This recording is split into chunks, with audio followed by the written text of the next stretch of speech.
E aí galera, tamo junto, começando agora o canal, nesse primeiro vídeo, canal Assuntos Gerais. Mete o dedo aí, bota pra explodir, como diz o Tiringa, esse bagulho. E vamos que vamos, gente. Vamos embora com essa super entrevista aí do Michael Franzese, né? Um dos ex-mafiosos aí que foi no podcast do Mike Tyson. Cara, inclusive o Mike Tyson parecia até a porra do Faustão, meu irmão. Não deixava o cara falar toda hora, parecia até que era ele entrevistado, porra. E pra quem curtiu o Poderoso Chefão, né, que foi uma trilogia, pra mim foi uma das melhores. Quem curtiu o Gangster e também agora tá tendo aí o Peaky Blinders, outro sucesso aí da Netflix, vai gostar muito dessa entrevista aí, porque esse cara é foda, velho. Ele foi o mafioso da vida real, Don Corleone da vida real. Ele conta essa história aí, então bora pro vídeo aí. Depois vocês comentem aí se vocês gostaram, beleza? Tamo junto. We got something serious today. We've got Michael Franzese in the hot box. Welcome. Thank you so much. Good to be here. All right, Mike. Good to be here. Thank you so much for joining us. I don't know. I mean, I think we just need to start where you grew up. I'm on YouTube. I see you on YouTube all the time. So you always have your picture on YouTube. I think, we just have to start back at the beginning. Yeah, let's do it. Back in the beginning. Well, I grew up in Brooklyn, Greenpoint section, and my dad was the underboss of the Colombo family back in the 60s. So I grew up in that environment. And he was very highly publicized. You know, for some reason, you know, I found out later on, with all the guys around, they seemed to just pick my dad as kind of the main guy, the media guy, the guy the government was after all the time. Sure. So I grew up in an environment where we had law enforcement around us all the time. I grew up actually hating the police. I hated them because my dad was my hero, and they were kind of like the enemy, you know, always looking to indict him, arrest him, always around the house. And, you know, their tactics back then were very different than they are today. Today, everything is very covert. You know, you got a lot of informants, a lot of, you know, high-tech surveillance equipment. Overtly break the law back then, yeah. Back then, they had 7 or 8 different agencies following my dad, and they'd have a car parked around my house 24/7. So wherever we went, I was one of 7 kids. We had a parade of law enforcement vehicles following us. And I got into many scuffles with them, you know, had many incidents, and so I grew up hating them. And my dad, he was indicted 3 times in the state for murder, for grand larceny, and some other thing. He beat all of those cases. But then in '66, they indicted him in federal court for masterminding a nationwide string of bank robberies. Convicted and sentenced to 50 years. It was the longest sentence for a bank robbery conspiracy case ever given up to that point. Loses all his appeals in 1970, and they shipped him off to Leavenworth Penitentiary to do his time. So I was, you know, my dad wanted me out of this life. He didn't want me to get involved. I was actually a pre-med student at Hofstra University in Long Island. But when he went in, I was, you know, I was devastated. I mean, 50 years. He was 50 when he went in. Figure, you know, it's a death sentence. Yeah. So, you know, Joe Colombo was very close to me at that time. He kind of took me under his wing. I started meeting a lot of my dad's friends. And I just lost interest in school. And I went to see my dad. You know, Mike, I'll never forget. I said, Dad, bank robbery? I mean, you know, what is this all about? And he looked at me and he said, son, I was framed. I'm innocent. I'm not a bank robber. And I believed him. And until this day, I'm telling you, my dad did 40 years on that sentence. And he did it for a crime he didn't convict. My dad was no bank robber. And so I said, I got to help you out. They got to get you for something. They had to get you for something. When they're on you, they're on you. Yeah, he beat him so many times, I had to do something, you know? So, you know, at that point, we were in the penitentiary in Leavenworth, and he said, look, if you're going to be on the street, I want you on the street the right way. And it was at that point that he proposed me for membership in the family. And that's how things kind of started for me. Now listen, how old were you when you became a made man? I was, when I became a recruit, I was 22. Yeah. And I took the oath when I was 24, 2 years later. All right, so listen, how do you, your mindset, like my mindset. Yeah. So I'm a made guy in the neighborhood. Nobody could fuck with me, put their hands on me, but I could fuck with you. How do you do that? Look, my mentality, you know, I'm a young 20-something-year-old guy. Hey, I don't like this fucking guy, but I love his girlfriend. kill that motherfucker. That's my main time. You know what I mean? If I want this, kill them. You know what I mean? If I want that fucking house, he has a business. Fuck him. If I was a mob, so does that thought goes through your mind? You know, Mike, now, honestly, I got involved in the life really to help my father. I mean, that was my whole motivation. Oh, see, I would be so self-absorbed and stuff from the mob. If I was in the mob, I'd be so self-absorbed. Yeah, but you know what? It happens. I mean, it's a rush because, you know, you got a ringside table wherever you go. People give you a lot of respect. And, you know, you try to carry yourself the right way. You don't want to abuse that. How do you do? You never had that before. And all of a sudden, boom. It's never like this. I give you a little bit at a time. It's just all at once. Boom. You're made. Yeah, but understand, I grew up with it. You know, I mean, look, I spent my childhood in the Copacabana meeting everybody from Sinatra on down. So, you know, my dad was that kind of a guy. I mean, when he walked into a place, I mean, he was a different guy. Respected. People really looked up to him. They really respected him. He carried himself well, and he was a tough guy. I mean, there's no question about it, you know. So, I mean, I grew up around it, and I really admired and respected my dad. But when I got into the life, you know, number one, I wanted to get him out of prison, so I worked hard on that. And number two, honestly, I wanted to be the best possible mob guy I could be. So What's that consist? Yeah, what did that mean? You know, in that life, you kind of make your own way. They had guys. I'll give you an example. I took the oath in 1975, right on Halloween night. Actually, there were 6 of us that night that took the oath, and we had 115 made guys that actually took the oath. Out of the 115, 20 of us were earners. The other guys were just. That means you bring in money. Yeah, we were earning. We were earning really for everybody else. The other guys who got him a union job, who was doing a little bookmaking, you know, trying to scratch out a living.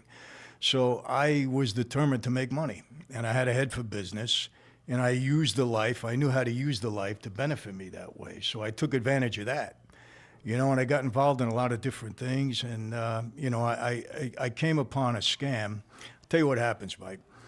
There was a Italian guy around me, right? He kept coming to me. He had a couple of gas stations on Long Island. He had like a wholesale operation. So he comes to me and he says, Mike, he says, you know, I got these 2 guys from another family. They keep trying to extort me. He said, you got to help me out. Because I was kind of the guy on the island when I moved out there. I did some research on this guy, and I found out that he had testified in a case, a civil case, against the governor's brother at the time. So I didn't want to have anything to do with him, right? He kept coming back. He said to me, listen, if you help me out, I got a way to defraud the government out of some tax on gasoline. So he got my attention, right? I hated the government. So I said, well, explain it to me. So he tells me this little thing. I said, all right, we're going to go into business together. I said, I want to form a new company. That's it. So I get rid of the 2 guys that were bothering him. I didn't get rid of, you know, I made them go away. And I put this guy, Vinny, around me. I had a guy around me. He was a big guy, right? He was a butcher. Big scar across his head, a real, you know, gnarly. Yeah, a real 4x. I says, Vinny, watch this guy, Larry. Let's see if he's got something. Tell me what he's got. About 2 weeks later, he comes to my house on a Saturday. He used to bring me meat every Saturday. He was my butcher. And he's got a box on his shoulder. And he rings the doorbell. They're hoping it's money, right? No, I'm saying, what are we doing with all this meat? We having a party or something? I don't know about it. He says, hey, Chief, come into the kitchen. It ain't meat. He puts the box on the table. He opens it up, $320,000. He said, this is the first week's take in the gas business. Smelled like gasoline, right? I didn't care what it smelled like at that point, but he got my attention. So what happened, Mike, over the next 8 years, I took that from $320,000 that week to almost $10 million a week. We had about 350 gas stations. So how many people were getting that money? How many people did you have in your crew that was getting that money? Well, you know, I was supporting a lot of people, the guys at work, and I was kicking up to the family. I was giving them $2 million a week. You know, you got $2 million a week, it buys a lot of loyalty, as you know. You know what I mean? So I would think hell yeah, I would say, go ahead, man, do what the fuck you want to do. Yeah, I mean, you know. And so they made me a captain in 1980. They elevated me to that position. And I grabbed, I got a deal with all the Russian guys out of Brighton Beach. You know, they were my partners, too. They were great partners. Like, can I stop you real quick? What does it mean as a captain? Do you have people under you? Yeah. That's what? I'll tell you the rank. You got a boss, an underboss, a capo regime, you know, consigliere, and consigliere rather, and a capo regime. The capo regime is a captain. And then the next official position is soldier. So when you come into the life, when you take the oath, you become a soldier. And then you either stay that way or you go up from there. And when are you made? When are you a made guy? You know, listen. At any point? No. You got to You go. can't be a time- soldier. I'll tell you what happened. Time, I guess. When my Yeah. dad sends me, now Joe Colombo had been shot, if you remember. He was 70s, seriously right? wounded. Yeah, 71. Oh. And Tom DeBello was the new boss. He took over. He's dead now. And I sat with Tom, and he says, Mike, I got a message from your father. He said, you want to become a member of our life. Is that true? I said, yes. He said, here's the deal. From now on, 24 hours a day, 7 days a week, you're on call to serve this family. That means if your mother is sick and dying, and you're at her bedside and we call your service, you leave your mother, you come and serve us. From now on, we're number one in your life. Before anything and everything. When and if we feel you deserve the privilege, the honor to become a member, we'll let you know. And you're in a recruit period where you have to do anything and everything you're told to do to prove yourself worthy. And, you know, listen, people ask all the time, number one question, Mike. Kill anybody. Did you ever kill anybody? No, I got three top questions. Number one, did you ever kill anybody? Number two, where's all your money buried? And number three, where's Jimmy Hoffa buried? Those are the three top questions all the time. I can name them wherever I go. It doesn't matter. So, you know, after about 2 years, I proved myself worthy, and then we got called in on, it was Halloween night, 1975, in a secure place in Brooklyn, and we all took an oath. So then you became a captain. I became a soldier when I came in 75. In 80, they elevated me to position of Did captain. your father know Luciano? Yeah, oh yeah. Your friends, huh? Yeah, my dad, you know, 102 years old. He's the oldest living mob guy in the world. Where you Not only- born, your father? He was born in 1917. Yeah. 1917. Now, when you start figuring out, because you could basically do anything as an earner. Yeah. You can make, it's just about how you make the money. We couldn't get involved in drugs. Okay. At that time, we were told straight out, if you get involved with drugs, you die. It was hands off. Now, with guys doing it, they were doing it on the side a little bit, but you know, it was crazy because I seen a lot of guys get killed over it. Yeah. Were you and John Gotti associates? I was friends with John. You know, John and I tell you about John. Why do we like him so much? No, I'm just talking about the psyche of the society. Why do is we he like out him? there so much? I think number one because he made no bones about who he was. I'm a mob guy. I'm gonna die a mob guy. I don't want to be anything else. That's it. So he was true to that. And the way he carried himself, you know, he just he became a media star, you know, and he kept beating the government, and you know what I mean. But socially, he was great. I had a good times when we'd meet in clubs all the time. Business, he was very hard to deal with, very hard. But you know, we got along. We had a few scrapes, he and I. But I like him. I like his family. I still know his family. Were you all locked up at the same time? Yeah, we were. Were you locked up in the same place? You see each other, play cards? We played card. Yeah, we were in MDC together. We were waiting trial. Yeah, Were you ever locked up with Sammy? I was. Yeah. In the same place, touching distance? Yeah, what was that like?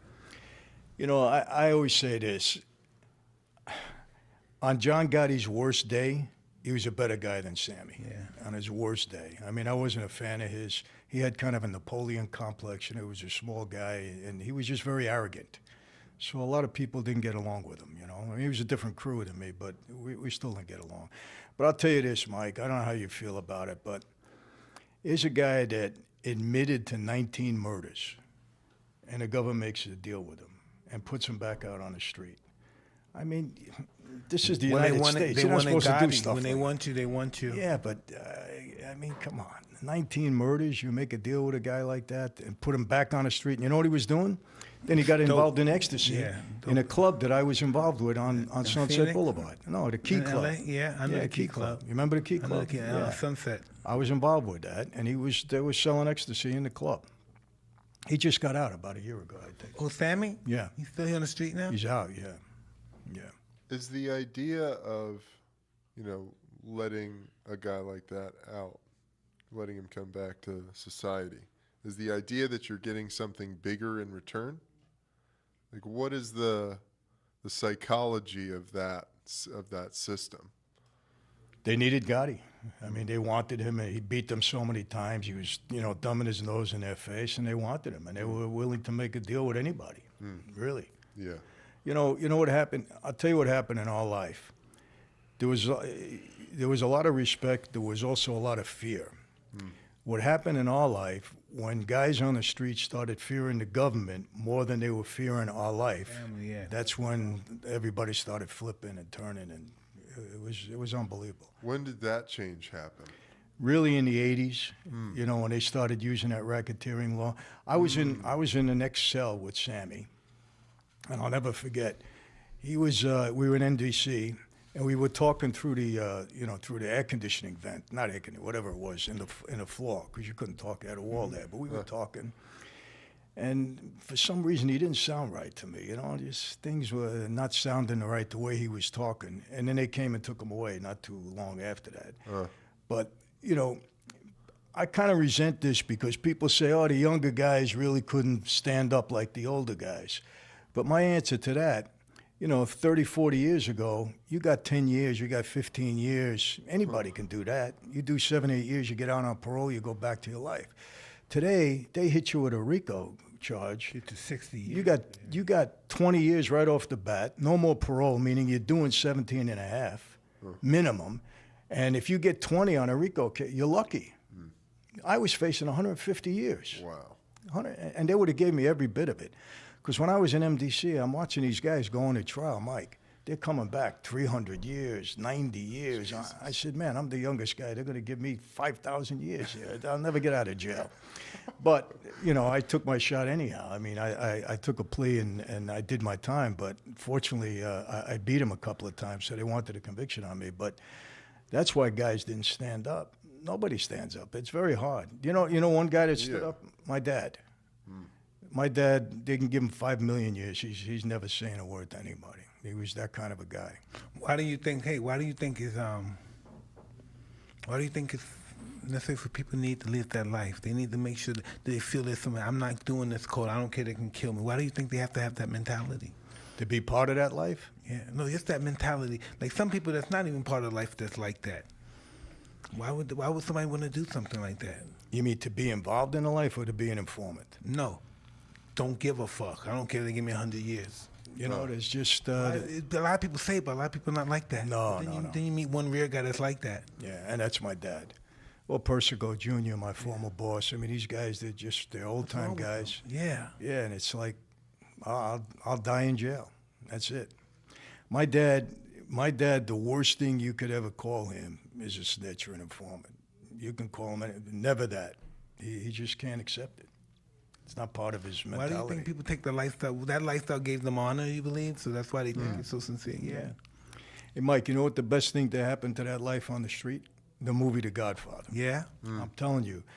I was younger then. It was in the 70s, but you know, Joe Colombo was involved in that movie. I remember. Oh, really? Oh, yeah. He actually edited the script. Oh, wow. He took the original script, had the word mafia all over it. He took it out. He made changes in it, and they had no choice. They had to do it. But after that movie came out, did it change the family? After that movie came out, guys started to walk differently. They started to dress differently. But people treated them differently. They treated him differently, yeah. Listen, I can remember being black and from Brownsville, being a mafia guy, that's fucking like God. You can get away with anything. The cops fucking was nice. You never got a ticket. The cops brought you presents, brought you tea or coffee. The cops. You know what I mean? Yeah. Nice. True. Yeah. True. All the celebrities, all the Vans, all the big kind of guys respect you. They do business with you. Yeah.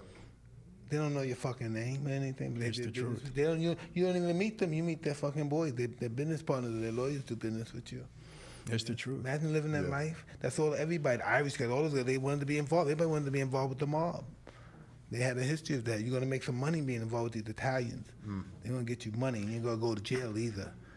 And the reason for that, there's these other groups out there, but if you take the drug business away from them, they all collapse. Yeah. And I'm not knocking, I'm just saying that's the truth. Yeah. But with us, we survived and prospered for well over 100 years under some very tough conditions. The reason for that, we infiltrated every fabric of society, from the White House right down to the guy on the street in the numbers business. We control the unions in this country. You control the unions, you control the country. because you got all that money behind you for political purposes to buy your way into things. You got everybody at your beck and call. You call a Can't strike. get shit built. Yeah, that's Without right. the union. Can't get shit built, man. They building every day, 10 millions of times. You can't get nothing built. The country stops. We stop Stops, eating. yeah. Ooh, you don't want the country to stop. It's a motherfucker. Man. You We call a back to strike with the slavery. Teamsters? We beyond slavery. You call a strike with the Teamsters, you got 2.5 million truck drivers stop. Yeah. You call a strike at the docks, nothing comes in and out of the country. That's tremendous control. Yeah, definitely. Take us back into, you became a captain. You're earning a lot of money, a lot of income for the family. So what are the businesses then? What are your options? What did you do? Well, you know, like I said, I had a head for legitimate. But look, I had a gambling operation. I had 12 or 13 bookmakers working for me, you know. And the reason for that, if there's a bookmaker on the street, we're not going to allow him to operate unless he's kicking back to us. So they're all obvious, associated. Yeah. So we had a bunch of bookmakers. That's cool. That's cool stuff. That's rational thinking, though. Yeah, because look, In that word, that's rational thinking. Yeah. That's right. Why would you be on my corner? This is where I make my money. It's my family live at. Why would you be here selling money and we're not getting a part of it? you might understand. That's rational. That's the way it went. Yeah. You know, and you know, we had the union. I had a lot of union control too. At one time, you know, I had a security guards union with me. We had the security guards in 9 nuclear power plants around the country. Whoa. So 9 nuclear power plants were controlled by a mob-controlled union. Wow. You know, I don't know if you know the deal, but with a nuclear power plant, after it shuts down, you have to have security there for 100 years. Whoa. That's the law. Even after it shuts down, they don't use it anymore because of, you know, it's toxic and all that stuff. Radioactive. So, you know, I had some union control, and you know, I had a lot of legitimate business. I had a bunch of car dealerships. I had a leasing company. What kind of cars you sold? I had Mercedes, and I had Chevrolet, a Mazda. I had a big leasing company, so we were doing that. And I had a production company out in L.A. We were making movies. And, you know, you got a couple of restaurants, and you got a piece of stuff, because guys are coming to you all the time. They're looking for money, so you give them a few bucks, you take a piece of the business, and that's how it goes. And I was very aggressive, so I had a lot of stuff going on back then.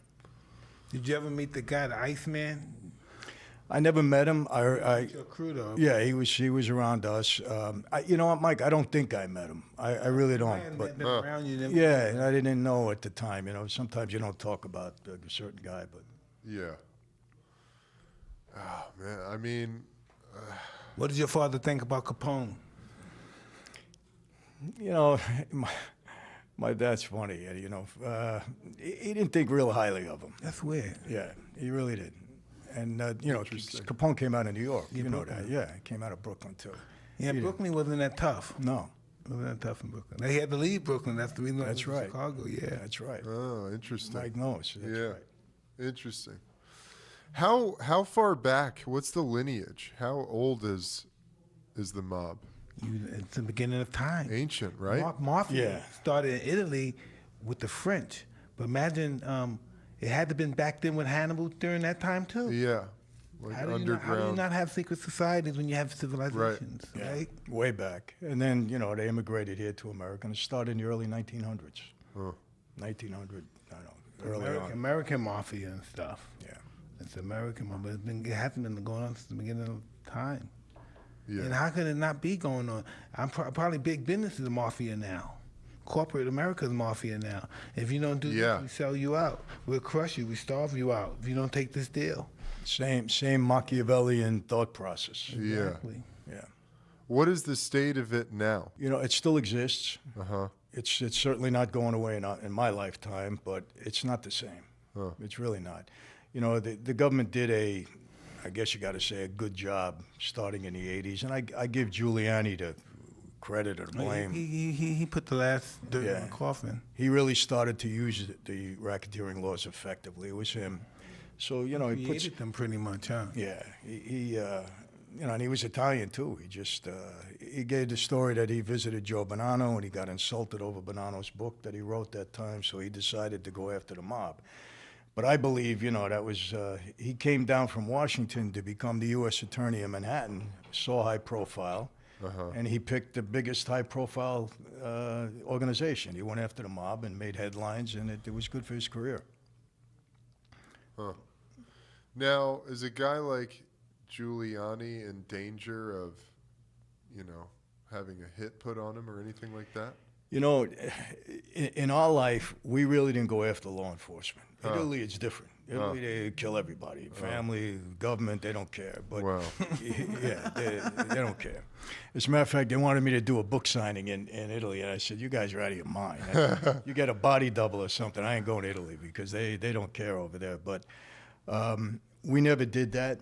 But the one guy, there was two guys that were high profile like that there was a hit on, or they were thinking about it. One was Giuliani, and the other, believe it or not, was Geraldo Rivera. Holy. Really? Yes.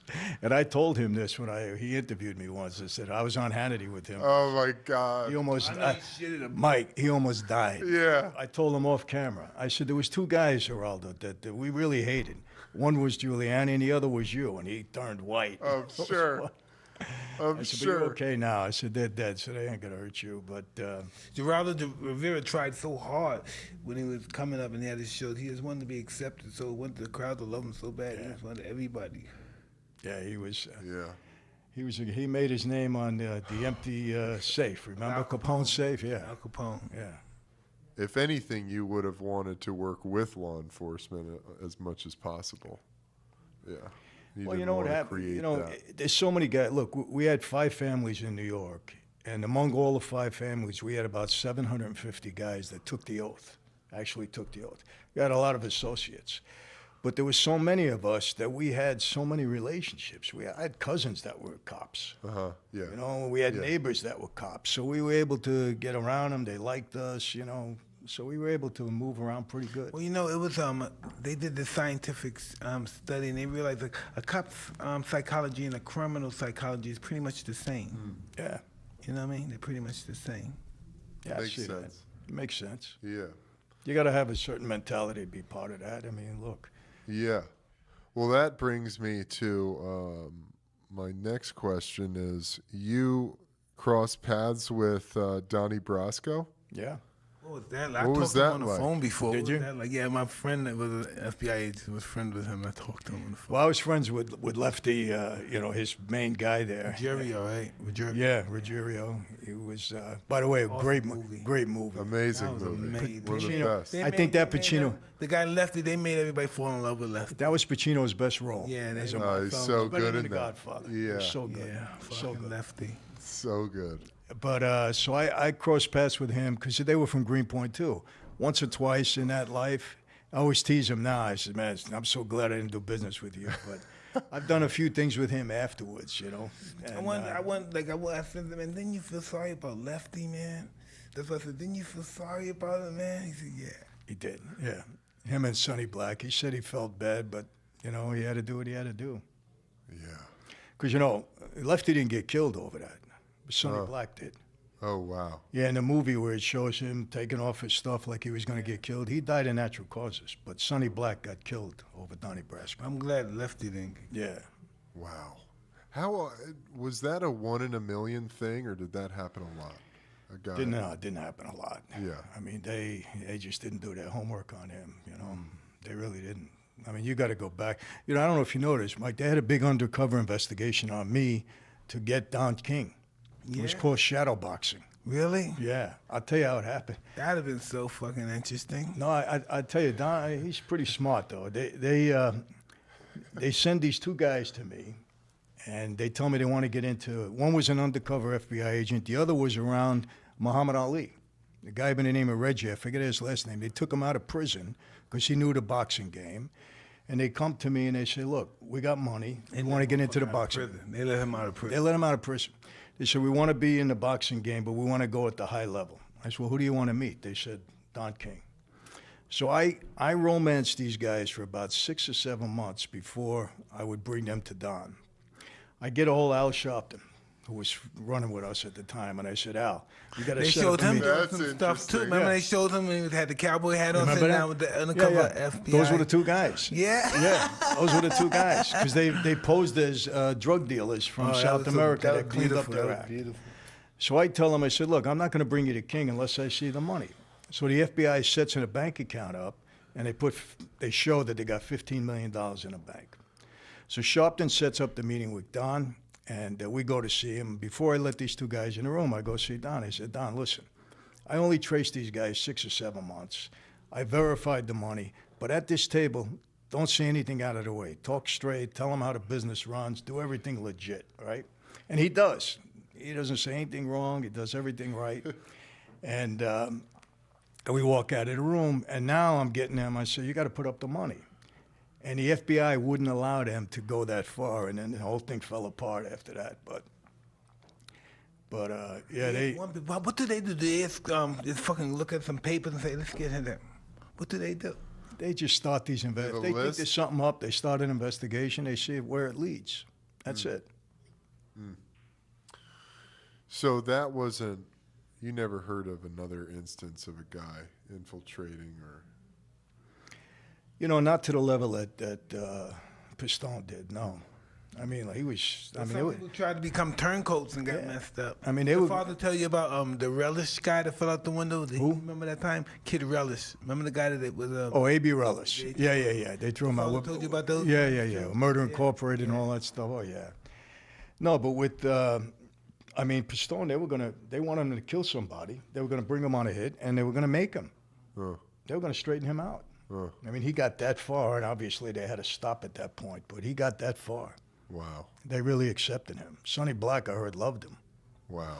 So tell me, do you have some people that are just born enforcers that and get involved with them all? They just want to embrace it? So there was guys there that... Roy DeMayo, did you know him? I knew Roy, yeah. Was he really that kind of guy? He was, yeah. Wow, that's interesting. How violent was it? How prevalent was the violence? Tell him about Roy DeMayo and stuff. Roy DeMayo, yeah, he was. His crew was the wild crew. I mean, they chopped up bodies. They put people in cement. I mean, they went the whole distance. Yeah, they're touching these people, cutting them up. That's crazy. Their guts and everything. And Greg Scarpa was a guy with us. They call him the Grim Reaper. He was another guy that he was tough to be around. You know, he had that kind of cloud over him. You know what I mean, Mike? It's kind of like death aura. Yeah. Yeah, they're actually trying to. What you say, right? Be careful anybody outside the crew what they say. Yeah. Yeah. He was kind of one of those guys. You know, there were some guys that I know that just enjoyed that, and there's other guys that just did what they had to do. I mean, we were all capable. We had to do it. Right. So it's. Were you ever in a room like in a basement, you saw a guy get put to sleep? Yeah. Yeah, that must be a trip, right? Yeah, it's tough. That's always where it happens, you know, in a building you're there, you never saw it before, then you see it go down, you be like, wow. Hey, Mike, I tell you, you know, one of the horrors of that life, you know what happens. You don't know you're in trouble. Your best friend walks you into a room. You don't walk out again. So when I had an incident where some Newsday article came out, paper on Long Island, and they said that I was making billions of dollars. So the boss, Persico at the time, was kind of questioning me. He says, Mike, what's going on? They're saying you're making billions. I said, Junior, I'm giving you $2 million a week. You're not happy?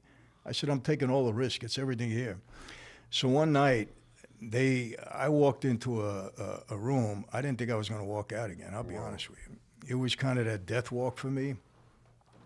And people have said to me, why didn't you cut and run? It was robotic. It wasn't like, you know, I'm a macho guy. It was just, hey, if this is it, this is it. Because where am I going to run, right? What happened? Well, I'm here, right? So it was all right. But no, they started questioning me about money and grilling me with my Russian partners because, you know, they had tried to go to my Russian partners to see, and they were pretty loyal to me. So they told them, no, everything's on the up and up. So they were trying, I was a younger guy, they were trying to scare me a little bit at that point, make sure they knew that they were the boss and so on and so forth. Because I was, you know, I had a pretty big crew at the time. They were a little jealous, too. A little jealous. I didn't want to say it, but you know how it goes in that life. I do. A lot of people get killed just because of jealousy. Oh yeah. I mean, a lot of guys went down for the wrong reason. Imagine you see a guy that started out, you started out before him, he was a fucking guy hanging out in the cold. Next thing you know, he got a fucking club, he got a business, he got all these fucking bitches on him, and nice cars and stuff.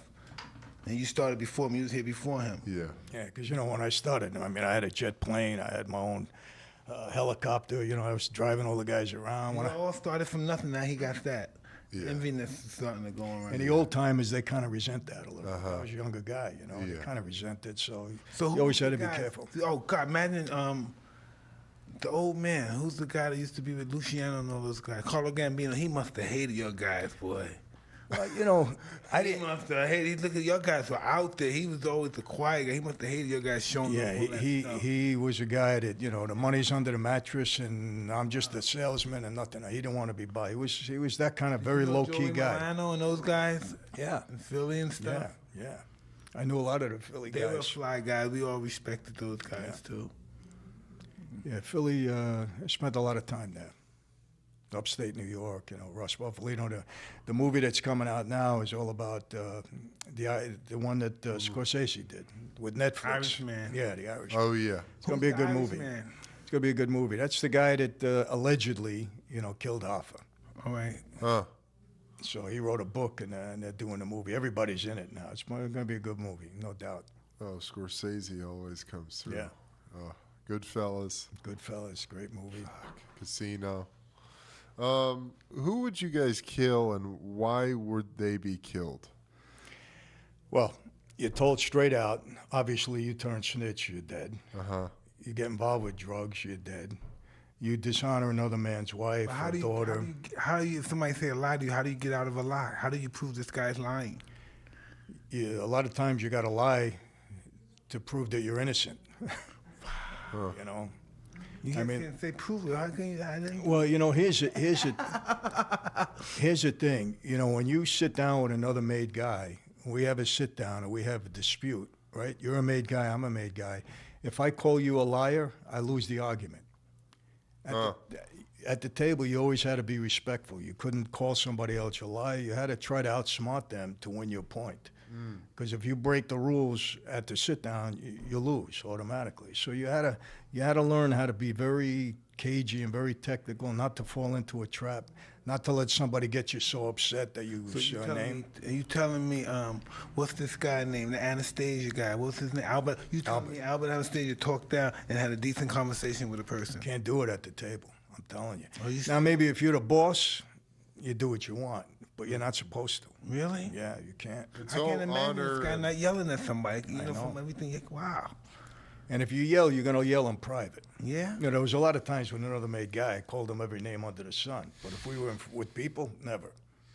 But it was just me and him in a room, because then I call him a lie, he calls me a lie, we each deny it, there's no problem. But you can't do it in front of another guy.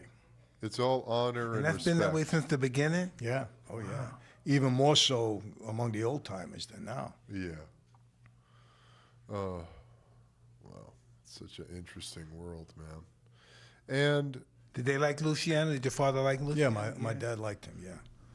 Liked Lucky, liked... How did he feel about the Jews and stuff in the game? He knew Lansky, liked him. Yeah, he told me about him. He thought he was a very quiet guy, Lansky. Did he know very Seagull? reserved. Yeah. My dad, you know, he's so old, he knew everybody. what was it that got you into prison? I ended up, they took me to trial 4 times. Giuliani tried me on a big case. I beat all 4 cases. Wow. And after they were coming after me on the gas business, and my partner was turning informant. He got locked up on another case. They pulled him out. We had a compound in Panama, and we were actually paying Noriega for stuff. Wow. And so when he went on trial for some other deal that he had, and halfway through the trial, he says to me, "I'm not going to jail." He says, "We got a compound. I'll run everything from there." So he leaves. He goes to Panama, because at that time there was no extradition between Panama and the United States. But you know what the feds did? They went in there in the middle of the night and they kidnapped him and brought him back to Florida. Wow. Put him on a plane, broke the door down in his house, pulled him out, put him on a plane, brought him to Florida. As soon as he got there, he started flipping on me. So I knew I'd have a problem with the gas case. So after I beat Giuliani's case, I had leverage with the government because they wanted a conviction. So I made a deal. I got a 10-year sentence. I had a $20 million restitution. I had to give up the plane, the helicopter, and I went and did my time. But What year was that? I was in. I took the plea in '85, and I did 8 years on the 10, which was maximum. But I just knew that the life was in trouble. I said, forget it. I get convicted here on something. They're going to give me 100 years. I'm dead. So I had a shot to do it, and I said, let me take my chance. I'd rather do a couple of years in jail and come out and at least have a life. And I was still a young guy, you know, at that point. So.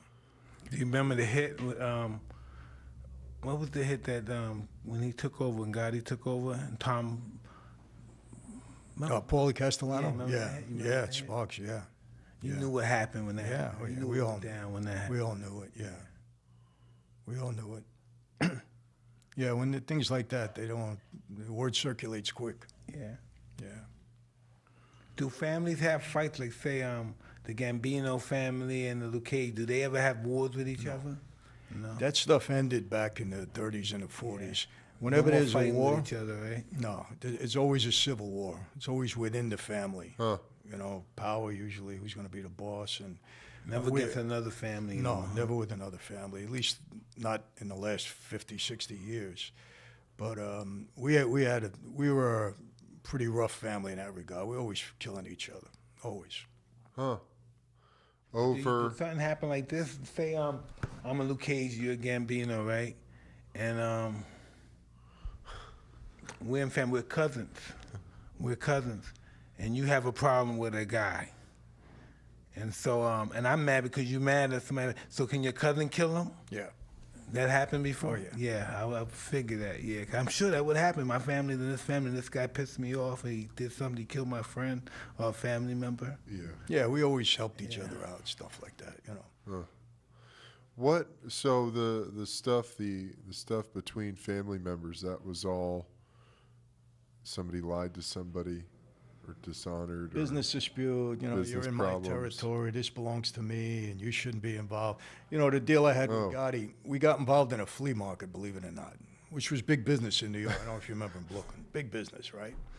So I had a guy in there, he was an accountant, and he had two partners. One of the partners was, he was a drug addict. He was selling drugs in the flea market. So a guy comes to me, he says, Mike, if you get rid of this guy for me, I'll give you a piece of the market. I said, okay. So we chased the guy out of the market. About a week later, I get a call from John. He's, Michael, you know, that kid is with me. I said, John, how's he with you? He never mentioned your name. He's dealing drugs. You're not supposed to be doing that. We threw him out. No, he's with me. I know him a long time. He only made a mistake with the drugs. He's not really a drug addict. I said, okay. I just look at his arm, you know, but anyway. So we have this whole big dispute over it. You know, we had to sit down with the boss and everything. So what I said, look, I can never get along with John in business. I said, so I'm going to ask him to buy me out, knowing that John would never take that. You know, I don't buy you, you don't buy me out, I buy you out. So at the end of the day, Did he have a big ego? oh yeah, Really? yeah, he really did, Mike. I got to say it. I mean, look, I admired the guy. I'm not talking negative about him, but he had a big ego. Yeah, Tell me what he used to say. Did he say, me? That yeah, kind of yeah. shit? He was. That's awesome. Yeah, he was, but he was fun to be around, you know. I mean, he was good that way. But so he ended up buying me out of the market, and he took it over, and they collapsed about 3 months later. But they probably took everything in the market and brought it home. You know, who knows? But it got a little sketchy for a minute. Yeah, yeah. But again, it was never like. Did you ever meet Carlo Gambino? I met him when I was a kid, Yeah. because Carlo died in '75. But I 76. met him with my dad. Yeah, '76, somewhere around there. But yeah. Well, from Very the quiet. outside in, it can feel like every moment is a life and death moment. Yeah, in the right. You moment. never know. Is it that way? Life Does it is in feel the that way balance. when you're in it, or are you just accustomed to the stakes, so you don't think about it that way? Well, you do at times. You know, you look. You always have to be a little bit on edge. I don't know if that's the right word. You got to be on your guard always, because you know if you make a mistake, especially if guys are gunning for you. Like I said, I'm a younger guy. I'm making all of this money. You know, like my boss kept wanting me to introduce my guy Larry to him, the guy I was partners with, and I would refuse. I said, look, I don't know if this guy's going to stand up. If I bring him around everybody and he goes bad, I'm going to be in trouble for it. So I said, I'll keep him with me. And that was a good excuse, so they could never meet him, because I know why they want to meet him. They want to shut Yeah, at some point in time, they They'll take pat him him from down, me. You yeah. know, they take him away from me. But so you always got to be watching yourself. You know, you can't make a mistake because you pay with your life. So you got to be very careful. And you know, I'm that way even till now. I mean, I'm walking down the street. Nervous when one of them said, "Can I talk to you for a minute, please?" Yeah, you know, That must have been a trip. You don't want anybody Can I talking talk to to you for a you. minute, please, Mike? Yeah, that's some crazy shit. Never know what's gonna happen. Yeah. Look, I had a good guy around me that I knew all my life, and he was involved in it. He got involved in a case with the boss's son. It was a drug case, and so he came to me, And he said, Mike, they're going to kill me over this. I said, they ain't going to kill you. They're not going to. He said, no, you're going to make me take the weight because the boss's son is not going to go down for this. I said, Tony, don't worry about it. I'm going to straighten it out. Before I could straighten it out, he ended up killing himself. That's how scared he was. That he was going to get killed. He blew his brains out in a phone booth. Wow. I was like stunned. So, I mean, you know you got to be on your guard. You can't let your guard down. You can't make mistakes that, could be very costly. I'll tell you something that'll shock you. It should. In 1986, they wrote an article in Fortune magazine, the 50 biggest and most powerful mob bosses in the country. It was a huge, I was half the magazine, and they featured 6 of us. I was one of the 6. They had a chart with the 50 of us on there according to rank and wealth and power and all that. Now, I was number 18. I was the youngest guy on the list. Gotti at that time was number 13. He hadn't been made boss yet. And don't ask me how they make a list like that. I mean, they didn't ask for our tax returns, right? It was stupid. It was all nonsense, but it sold a lot of magazines. But here's with not nonsense. Out of that list of 50, 33 years later, 48 of them are dead. Wow. One of them right now is doing life in prison, and I'm the only one that's walking the streets. Whoa. So that's the kind of life that is. Right. 48 guys dead in 33 years. That's a lot. Wow. But then again, I'm from Brooklyn, I go like this. I look at it like this. I wasn't going nowhere anyway. Where was I going? Yeah. Where was I going anywhere? I was going to die rotting on the neighborhood, sitting on a fucking bench, doing nothing, die in my sleep one day, or die just walking down the stairs. What was I doing? I had a chance to fuck girls I would have never fucked before in my life, have living houses I would have never lived in my house, drive cars I never would have drove in my house, be respected by people who would never respect me if I wasn't in this business. That's worth my life. I give me, Mike Tyson, that's worth my life. That's the truth. I always say, if you're a part of that life and you die of old age and you die free, you've really accomplished something. Yeah. It's a tough life. Yeah. And Mike, you're a survivor. Come on. No doubt about that. You get through all of that stuff. I don't knock those guys because I know what they're facing if they don't get involved with this. Listen, I don't like to say stuff and stuff, but from my perspective, this is always going to be better than this. Yeah. Something's going to be always better than nothing. How the hell are you going to stop? This is nothing. No respect. People disrespect your mother in front of you, your wife, your sister in front of you. This is nothing. No one that carry your parents' bags. They walk them upstairs. They help them.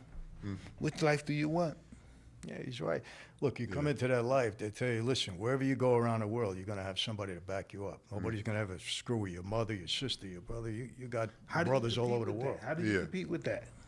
Oh, you're a big, strong guy? They could check that real easy. They don't need a bully. It's a bat. Yeah. Makes sense. Makes sense Hey, to me. I do a lot now with professional sports. Yeah. I wanted to get to that. You interviewed Nick Saban, didn't you? Yeah, we were down there. Yeah, I'm going to be there Friday. Oh, I'm my speaking God. to the team. That's I'm awesome. speaking to the team. That's I'll tell you awesome. what I do. I talk to them about gambling. They're very worried about gambling. Yeah. Very I remember. I played football. I remember those talks all the time. Who'd you play for? I played for Arizona Wildcats for college, and then I played for the Jaguars and the Bears. Oh, okay. Well, I don't think I don't think you came and spoke to us, but we definitely had the gambling talk. So I was curious. That's what you talk about with them? Yeah, gambling and relationships, who they Okay. hang out with, and just give them life lessons, because a lot of these guys think they're invincible. Yeah. So here's what I do. I tell the because I did over 300 colleges, right? I go all the university football team, but a lot of times all the student athletes. But I said, look, I want the biggest guys in the front row, biggest guys, all the linemen, all the biggest guys. Yeah. And then I'll get through and I'll go to one guy. I said, hey, you, big guy, right? 6'9", like you. Yeah. Big. Yeah. I said, stand up. And they look at me. I said, stand up. What are you afraid? 3 times my size. Stand up, right? So they get up. And I said, man, I wouldn't mess with you on the field. I said, you'd tear me up. I said, forget about it. I said, but I want to tell you this.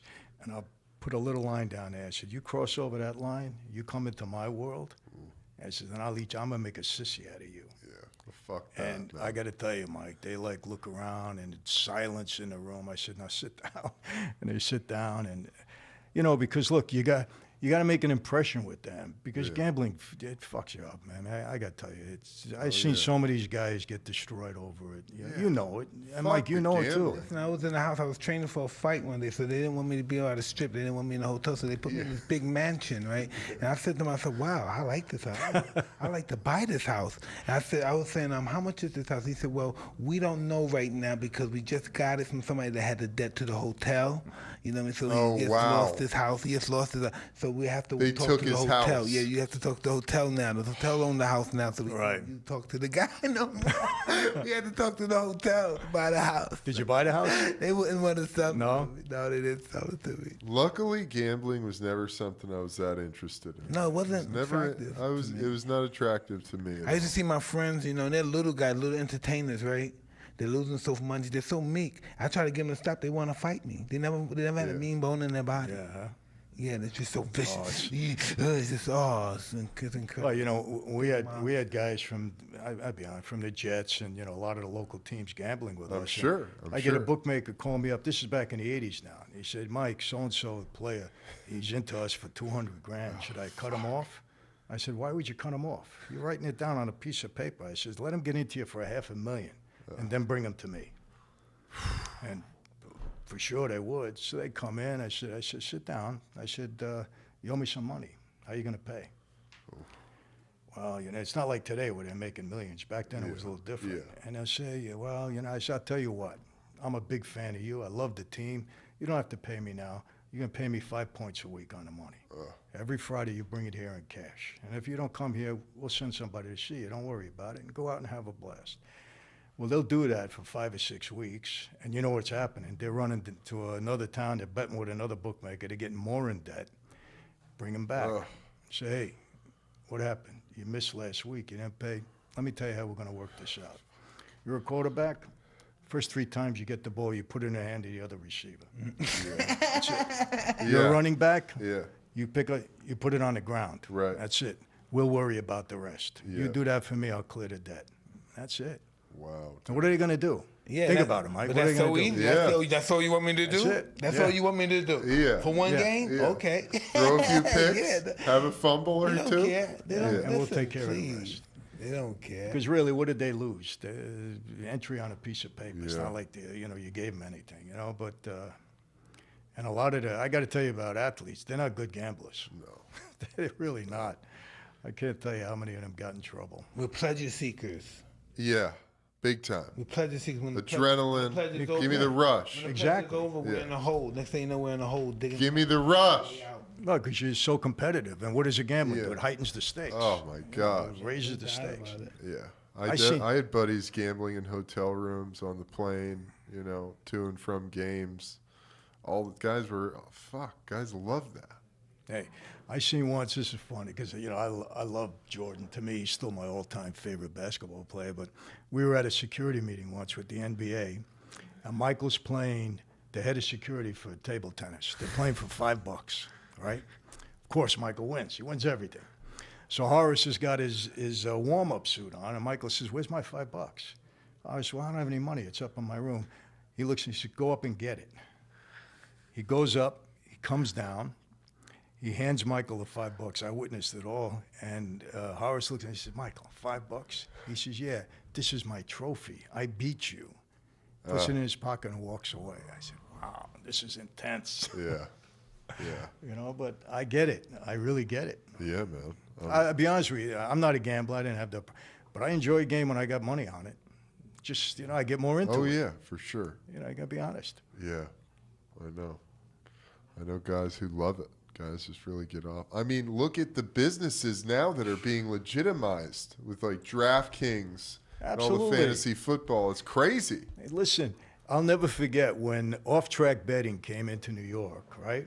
The cops came to us, said, we're going to put you guys out of business. I said, really? Let's see what happens.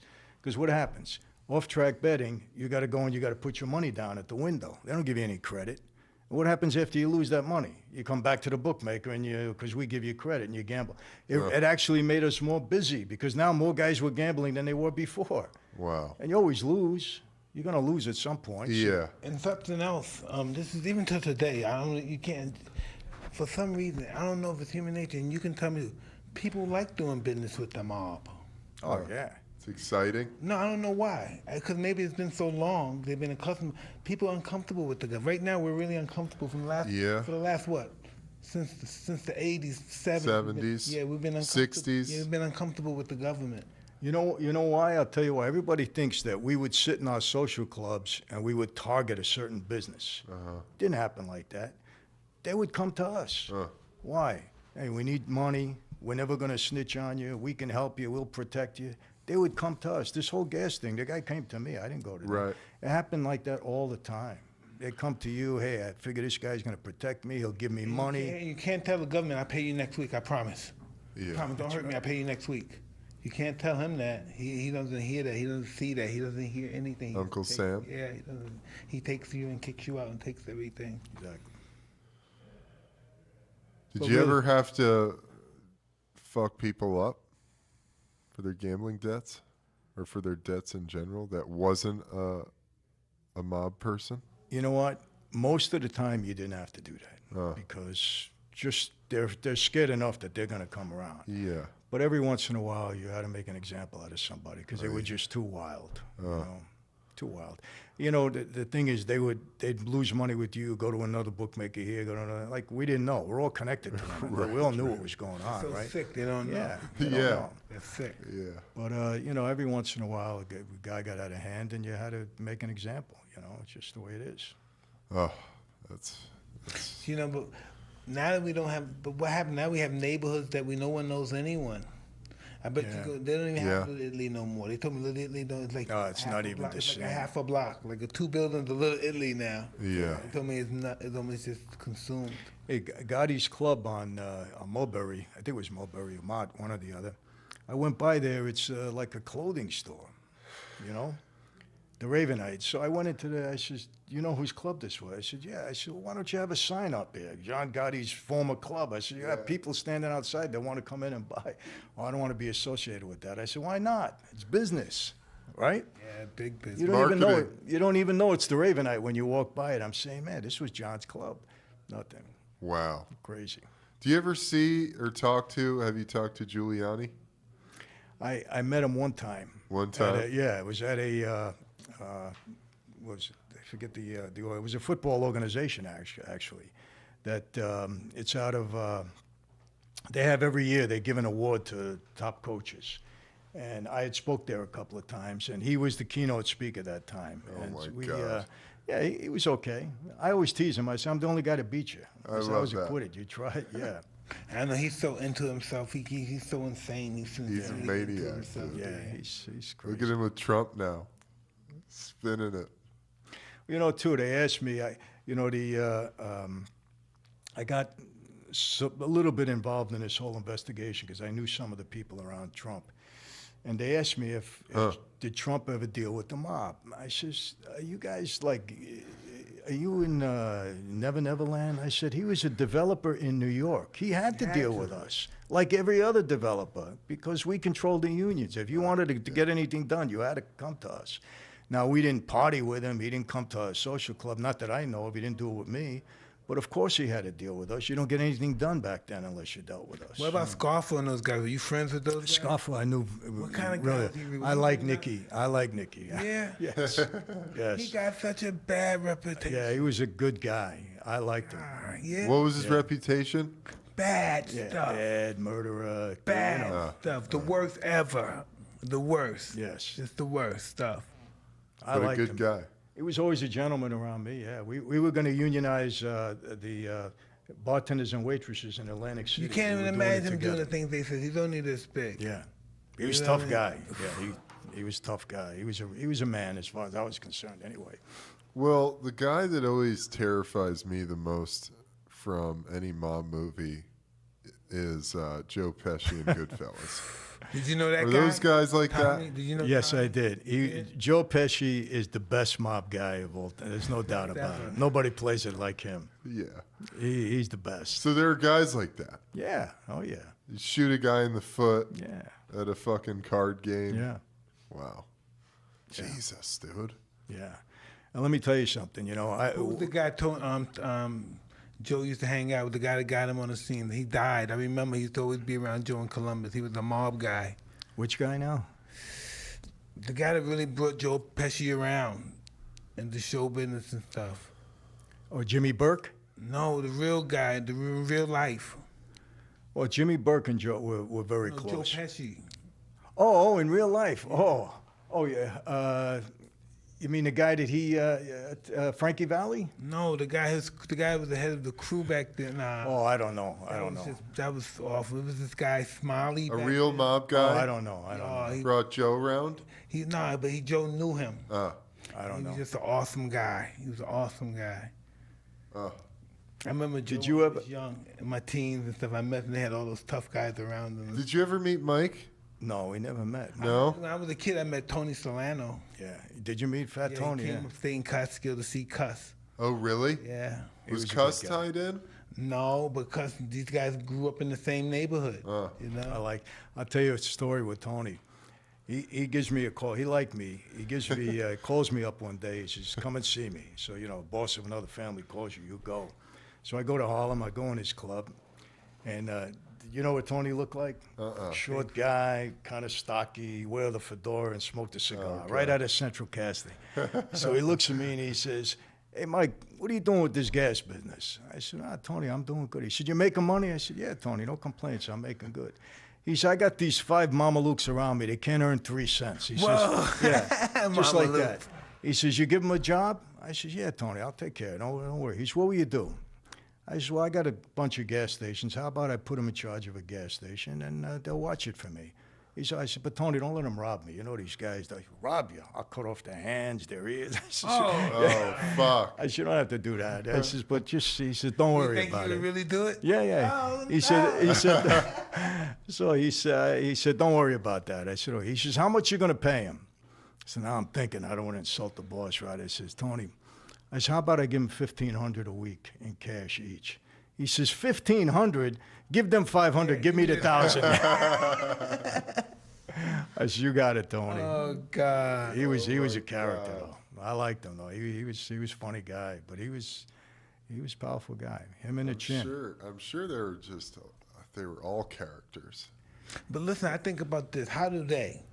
And this is probably how they do because they used to it from us years and generations. How do you really? Because they're almost like kings, almost like gods Yeah. in human form. Yeah. How do they handle that? Some guys handled it well. Some guys like Diamond Jim Esposito. I read about him. He used to make sure he fuck every virgin before they get married. Yeah. Yeah, he was a mob guy. I don't know. Listen. Every girl in the facility before they get married, he had to fuck them. He got killed eventually, but that was his thing. Did he get killed for that? I don't know, but it could be, probably.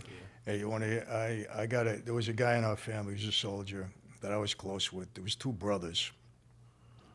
They had to kill their father. They killed their own father because he was screwing around with another guy's daughter or something. So one day we're in Brooklyn, I'm driving him home, and he gets out of the car, and he said, "Don't leave yet." I said, "All right." So I'm waiting. He goes up to the front door. He's ringing the bell. Nobody answers, right? He comes back. He gets in the car. He says, "Let's go." I says, "You're not going in?" He says, "No." I said, "You don't have a key to your own house?" He says, "No, I got a key." I said, "Why don't you go in?" He said, "Because nobody's home." I said, "It's your house." He's Michael. He says, "Ever since that incident with my dad, I can't walk in any place in my house alone. I think his ghost is there. It scares the hell out of me." He said, "I haven't been alone in my house for 30 years. That's how it got to him like that. I always thought like maybe like people I've been around that killed people. It's like they never think it. If I ever bring it up, they say, "What the fuck are you talking about?" Yeah. Nigga, you crazy? What the fuck are you talking about, Mike? Act like it never happened. Nigga, what about that? What nigga, Mike? Like you bugging out, nigga. Mm-hmm. Whoa. They don't nothing right. They're happy. They don't give a fuck. It never happened. They're cool. You need anything? Everything okay? Need money? All right, Mike? Cool. There's nothing. And for the most part, that's how guys were. Yeah, I know. They're cool. That's it. You Yeah, can't think about it. You can't yeah, get attached to it. It's gone. They don't talk about it. They don't brag about it. It's over. So my They father. talk about it. That's true. My father told me from a young age, if you and I did something, the minute it's done, 30 seconds later, you ask me about it, I don't know what you're talking about. That's crazy, right? Yeah. It was like, what the fuck are you talking about, Mike? Yeah. Yeah. They always think somebody's gonna bring something out. Hey, didn't you say this or that? Right. Because it's your mouth that gets you in trouble. Let's face it. Exactly. Let's face it. So when you go and talk to teams about relationships, what do you talk to them about? Listen, I always tell them straight out, you know, you are who you hang out with in this world. That's it. You put yourself in the wrong crowd, the wrong element, you know, you're going to end up going that, no matter how strong you are, you're going to end up going that way at some point. Or you're going to be thought to be going that way because of who you're hanging out with. So you got to be a leader and not a follower.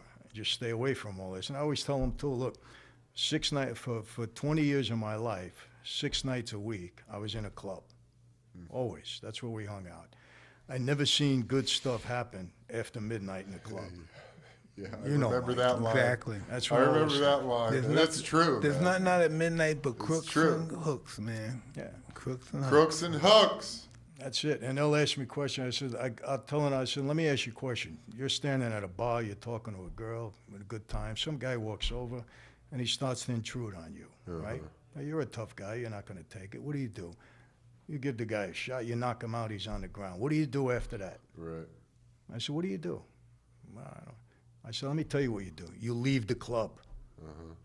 Get out. Why? Because I can't tell you how many times I've seen that happen. Guy leaves, comes back with another gun, comes back and shoots. That's absolutely, that's going to happen. You know what I mean? Unless he's just knocked out all day on the floor. Yeah. That happened to a guy in Jacksonville, right before I'd gotten there. This guy, Richard Collier, he was a starting right tackle. Big guy, huh? Big, huge guy. I bet. 6'8", I bet. 340. Was at a club Thursday night, out with some teammates, talking to some girls. Some dude had a what you would think is nothing, an altercation, words exchanged with some dude. Later that night, they're sitting in their car outside this girl's house. Dude rolls up, shoots into the car, drive-by shooting. The dude paralyzed. Yeah, I mean, One I of tell them, win, lose, or draw, get out, gone. You don't stay there. You know, Just 'cause people that's are when so you, sensitive, you know, and they feel their masculinity is being stripped. You just humiliated. Yeah.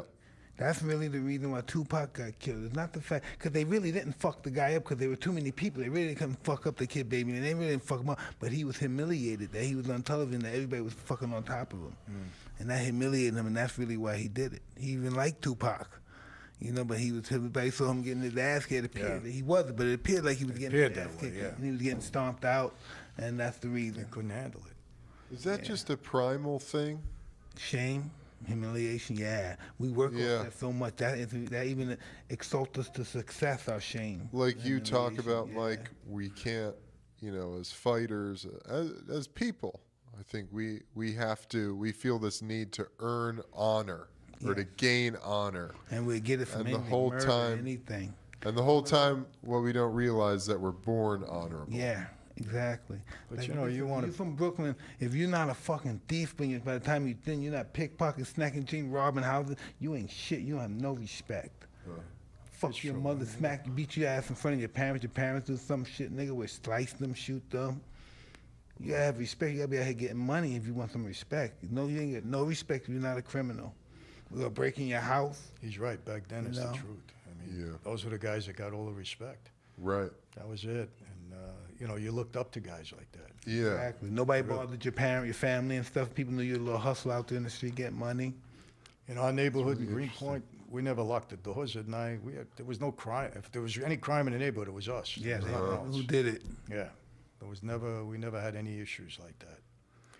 You know, I tell these guys too, I said, if you're going to carry a gun, you make sure you know how to use it and be ready to use it. It's not a showpiece. If you're Yeah. going to carry, otherwise it'll put you in more trouble, Yeah. you know. Yeah. You see it with the football guys a lot, man. You know, I'll tell you, whenever I leave a team, I'll tell them, listen, you got a gambling problem, you got an issue, email me. I said, I don't need to know your name. I don't work for the school. I'm not part of enforcement. I said, email me. If I could help you out, I will. Evan, it's not failed yet. I did over 300 schools. By the time I get back to my hotel, I've got emails. Wow. Every single time. Yeah. You know, a lot of times, well, my friend is having a problem. You know what that means, right? Yeah. Or something. I'm asking for a friend. Yeah, and it's all different issues. So what do you think about the guys that don't succeed, the guys that OD, or the guys that get killed by cops, or the guys that get killed in warfare? What were they in our life for? Why can't they be in our life to touch us, to make us realize this is not where I want to go? I think everybody's here for a purpose. I don't think nobody's here for osmosis. Yeah. There's always a purpose why somebody's here. There's a purpose why we're all here together. No, I agree with that. You know? Yeah. A lot of things are not by chance, no doubt. Yeah. But, you know, listen, How much time did you do? I did 8 years. That's the straight 8? No, I did 5. I got out on parole. I was out 13 months. I violated, and they put me back in for another 35 months. So, and I did 29 months and 7 days in the hole. Oh. What was that like? I'll be honest what with you, was Mike. that like? That's not easy. No, you know, anybody tells you different. That's the objective, to really break you, make you break it. insane. We weren't meant to be solo. We were meant to be social. Yeah. I mean, And a lot of guys, I mean, look, that's how they build prisons. That's how they realize psychiatrists said that's we're group people. Yeah. And the worst thing you can do Social is separate us. yeah, the only time a guy should be in isolation if he's a danger to everybody else or a danger to himself. But I mean, especially these youngsters that they put in, it's terrible what they do because they drive you. You're never the same. When those lights went out at night, I heard a lot of moaning and groaning. You're and screaming. You're screaming. me, I'll be honest with you, what got me through it, you know, Yeah. I turned to, that's where I became a person of faith. I had a Bible, I had books sent in to me, and my faith and my drive to get home to my family is what, you know, kept me sane. Because I lost about 22 pounds. I got sick 4 times from chicken, ptomaine poison from chicken. So I said, look, don't bring me anything else. Bring me cereal, bananas, and that cup of soup. For 2 years, that's all I ate. That's I why I wouldn't eat cup of soup. Cup of soup, right? I love cup of soup. I still eat them.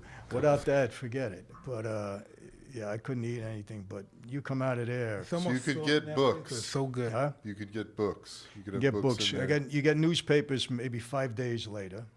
So you keep. I had a Sony Walkman back They didn't then. want you. They wanted to keep you. They didn't want you to know what's happening Yeah. outside. They keep you in 5 years. No, a couple of days later, for you still know what's going on. You know, you had a Sony Walkman, and the only thing I cared about, I used to tell where I was, they put the phone in your cell so that you could talk, but they're only supposed to give you maybe 15 minutes a day. So I used to get the guard, and he used to put it in my cell at midnight so I could make calls, you know, and he said, Mike, don't worry about it, leave it. But, you know, shower sometimes, you got 2 showers a week. They pull you out of the hole, they put you in the shower, they lock it. Sometimes they bring the shower to your cell. Click. Yeah, in some places they do that. But I'll tell you, there's times they lock me in the shower, and then they got some disturbance, and they leave you in there for 3 or 4 hours. You're in the shower. Left in there. You know? Fuck. Yeah, it was tough, honestly. It's a tough bit to get through that. But, you know, you do it. Got to do it. You don't have a choice. Have you guys seen Pappy on? Yeah, that was awesome. Steve Devil McQueen? Island. On Devil Island? Yeah. Yeah. I just watched that recently. Man, that's just so much second dedication time. and commitment. Yeah. Well, when he gets thrown into isolation, it's fucking. Strong mind, man. You have to. You have to. I mean, it seems like you would Dustin go Hoffman crazy. had a good part too. His role was. Oh, he's great. Yeah, he was great. The movie's He was great. it's genius. It was great. Did you guys ever see the HBO movie Gotti? Yeah. You saw that, right? I haven't seen Who played Gotti? What was his name again? Armando Santos. Yes. it. Oh yeah. Evan, watch that movie. I will. That was on the level of The Godfather. Really? It was a great movie. Yeah. Was that up in Anthony about Quinn. Gotti? Yeah, I was pretty accurate. Who did Anthony Quinn play? He played the mentor, right? Yeah, the what's his name? That got killed. He was a country. It was cancer, right? Yeah, I mean he died of cancer. Yeah, O'Neill De La Croce, brilliant. He was brilliant in that. Watch that movie. It's one of the best you'll ever see. You guys watch it. It's terrific, really. Gotti. I mean, I don't know. What, Mike, do you ever have any front- more questions? You ever front Gotti's kids, Sammy's kids? They ever talk to you? I spoke to Junior, yeah. I was closer with his daughters and his wife Yeah. than I was with Junior. Junior was about 10, 12 years younger than me, yeah. When I was on the street, he wasn't coming up yet, really. Now, is Junior doing time right now? John Junior? No, he's Yeah, home. I know he was going through a situation. Yeah, they what they did to him, they took him to trial 4 or 5 times, hung juries. I mean, ridiculous. Waste of money and time and everything else. That's all a form of killing you too. That stress. Yeah. That's just killing you. Stress. Stress, plus, listen, I was on trial 7 months with Giuliani. 7 months. I get acquitted. Cost me well over $1 million. I had $1 million bail between investigators, lawyers, and plus I had to prepare for the case every day for a year prior to going to trial. So they get you one way or the other. Yeah. What was it that made you say, I'm out of this? Well, for me, I met a young girl. She's now my wife for 35 years, and Nice. I met her on a movie set I was producing. But, you know, I just realized that the life was over as we knew it, and I became too high profile. I knew they would never leave me alone. Until they put me away forever, it would never happen. So I said, let me try to make a break. I moved out to California. I mean, it didn't work out. I mean, you know, everybody got upset with me. Yeah, how does that go? I mean, you probably can't just walk away. No, I had a lot of trouble. I mean, a lot of trouble, Mike. My former boss, he had got convicted on the mob commission case, and he went Persico. He just died in March. But if he was on the street, I would have had trouble because he took it very personal when I left. Very personal. He was very upset with me. But, Was it even They pretty much something? own you, right? Yeah, I mean, you know, you It wasn't something like you can go and have a conversation. no, You can't. I wouldn't have left the room. Yeah. You know, guys, how did you survive? I said, well, you got to understand something. One of the dangers of that life is, like I said, they walk you in a room, you don't walk out again. Yeah. So I spent 20 years in that life. I knew it intimately well. I knew what the guys would do and what they wouldn't do. So what do? I move out to California. I change my whole lifestyle. What do I mean? I don't go in any more clubs. I don't walk my dog at 7 o'clock every morning. I don't go to the same restaurant every Tuesday night because you create a pattern in your life of guys are looking for you. Okay, we know how to get this guy. So I just really was very disciplined in that. And, you know, it's one thing to walk you in a room. Okay, it's another thing to send a hit squad across the country, kill you, and get away with it because you go away for life for murder. So, and then, you know, over a period of years, I just outlasted everybody. I mean, everybody is dead. They're dead or in prison. Everybody. Yeah. Did you ever have a situation like, you know, every now and then you be around and somebody come in and he made you nervous? Oh, yeah. I seen, you know, my antenna was always up, so I'm always watching. You know, I get And I'm home. talking about a guy that you know. And Yeah, he makes me nervous. Mike, I was in church in Jersey. I stayed out in New York for 10 years, right? I go to church. I'm speaking at this church in Jersey, and I see 3 guys from my life walk in. Different crew, but I knew them all. I said, man, this is going to be my first confrontation, right? So I walk right up to them. I said, what do you guys want? I said, we came here to see you. I said, what do you want to see me about? It's like the old, came right back, right? And he said, no, we want to hear you speak. I said, really? He said, yeah. I said, okay. And then their wives walked in after them. So I said, okay. I said, this is legit as far as why they're here. But right away, I said, this is going to be a problem, you know? I mean, look, I see somebody that, you know, because, look, I'm out there all the time. I'm in public everywhere. I speak all over the world. And, and you don't know who's there or who's coming up to you. You're signing books and you see a guy. So I'm always kind of leery. You know, I'm always watching. Let's put it that way. You don't ever think of a guy out there like, fuck, this for old time's sake. Yeah. For the old players. Boom. Yeah, somebody wants to make a name for themselves. Yeah. You know, you're in a club. They notice me. Make a call to New York. I walk out in the parking lot. Boom, I'm gone. You gotta think about it. Happens so quick, huh? Yeah, but I mean, I don't live in fear. I'm being honest with you. I mean, you can't live like that. But I'm aware. Let's put it that way. Yeah. That stuff has to, you know, it just has so much influences on people. You know, mob life, Yeah. you know. That mindset. They dedicated a whole museum in Vegas for it. The Mob Museum, yeah. It was awesome, too. Did you go through there, Mike? Yeah. it's How, awesome. is Did a it good still job. there? Yeah. How long's it been It's there? not going About nowhere. 5 years. Oh, wow. Yeah. Not going nowhere. Every year they're doing a lot better. of people coming there. Hell yeah, dude. It's really interesting stuff. I mean, But and they did a good job with it, really. It's good. They did a really good job with it. It's a good place. it's awesome. Have to check that out for sure. Do you have any questions from this mic? What's up, Mike? And Mike, you know, I told him when I first met him just now, I said, you know what, I have a lot of respect for Mike because he's just so honest and sincere. I mean, I noticed that over the years watching you so many times. And I respect him because he's a survivor.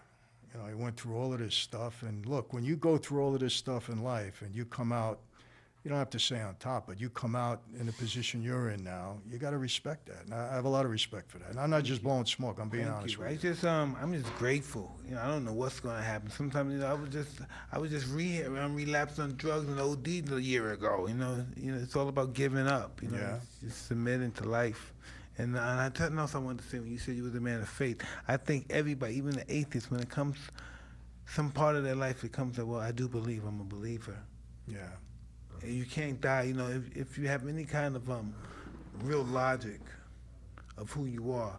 It's almost, I don't know, because I don't know how people think, but how do you die? Do you go into your grave believing that there's no greater being than you, that you're the greatest force in the world and there's nothing greater than you that you have to bow to?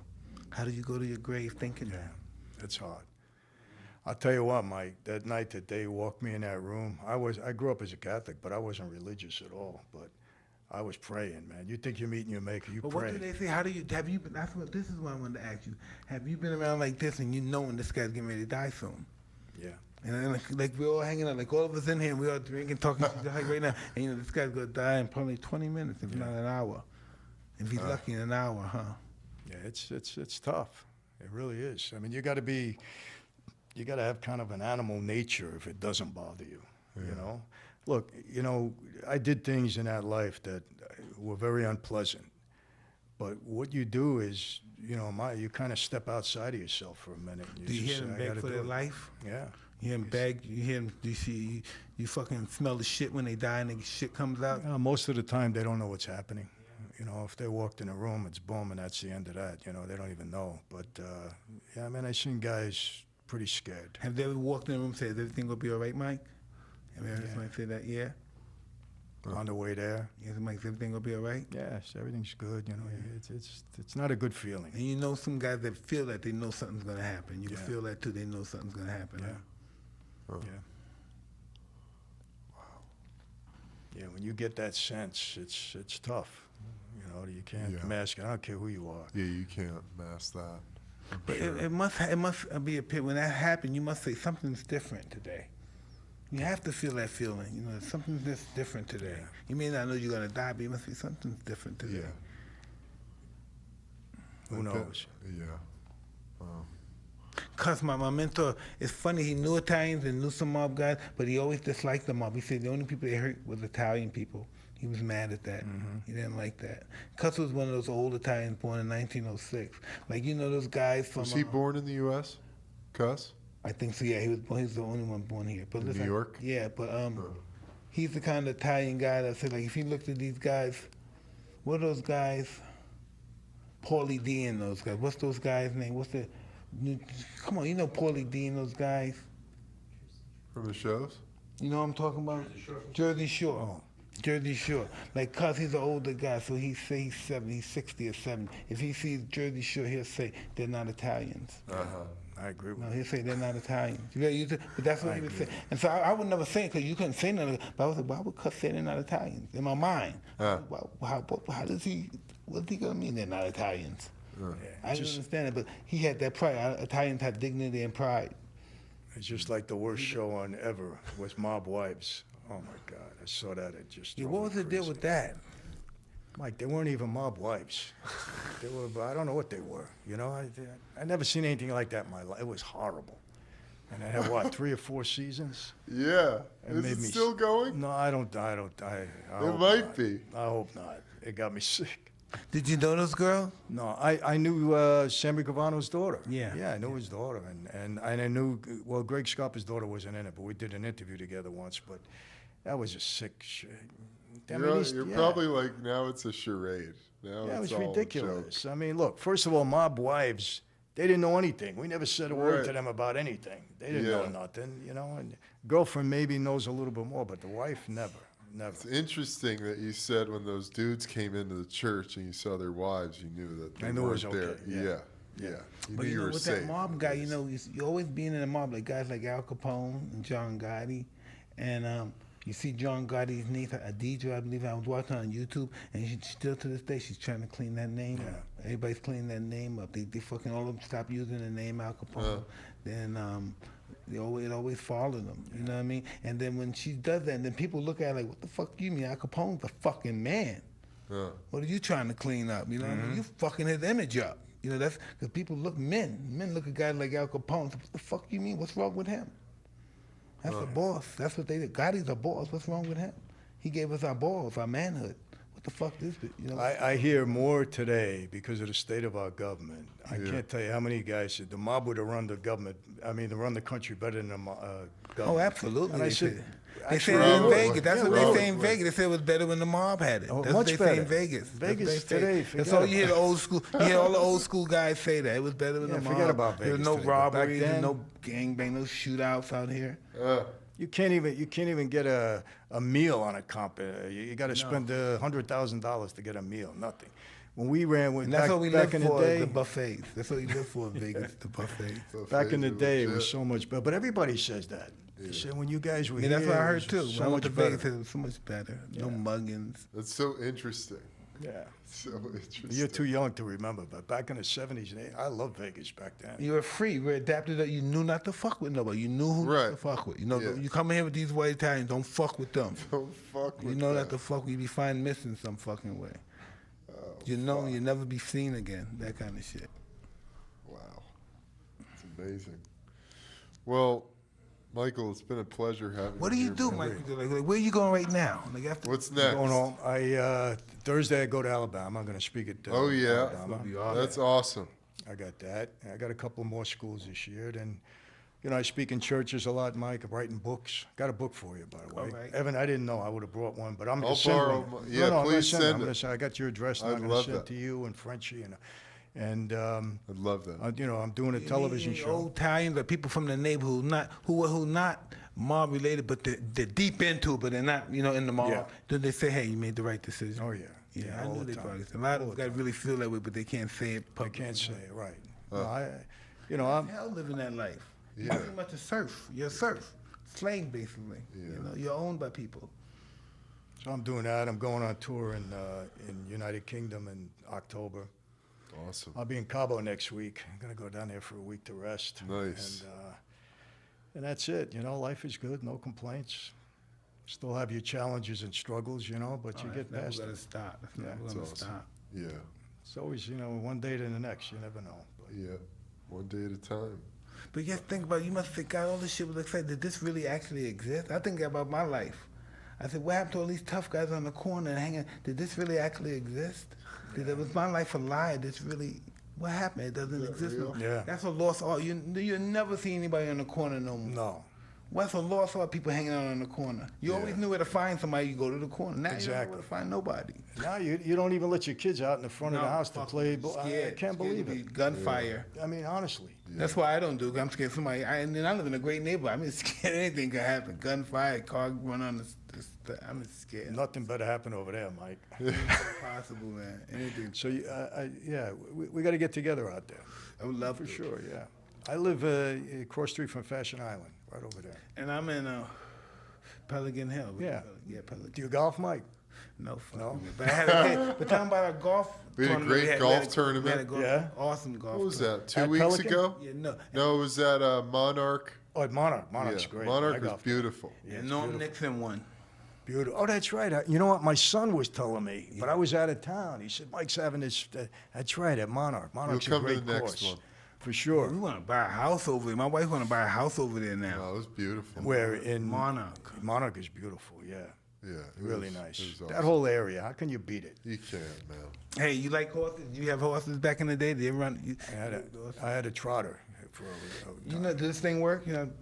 Man, I saw a horse the other day, the beautiful horse in the world, and I said, I want the horse. I don't know. I never had a horse in my life, never knew nothing about it. I don't like horses, but I saw this horse, and it's the most beautiful. You're going to buy it?